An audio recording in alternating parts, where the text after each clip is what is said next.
Miért gondolkodunk úgy az önbizalomról, hogy van vagy nincs? Miért kell ennyire szélsőségesnek lenni benne? He? Figyeld meg!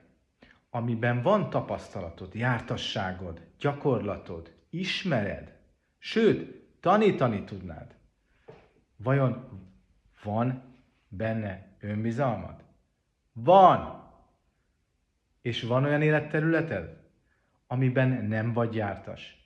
Nem figyeltél rá oda, nem álltál bele, nem próbáltad, nem gyakoroltad, ott van önbizalmad? Hát alacsony, persze, hogy alacsony, hiszen nem gyakoroltad, nincs benne tapasztalatod. De nem szabad azt mondani, hogy van vagy nincs, hanem van, ahol alacsony, van, ahol magas. Nos hát, hogy tudom növelni azokat a területeket, ahol alacsony? Mi kell hozzá, és hogy tudom megtartani azt, ami már van, ami már jól működik.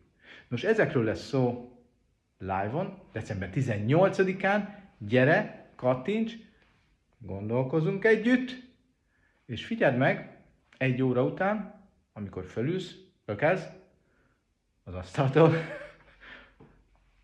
másképp fogod látni, lesznek olyan eszközök a kezedbe, amikkel azonnal el tudod kezdeni növelni azokat a területeket, amelyek alacsonyak.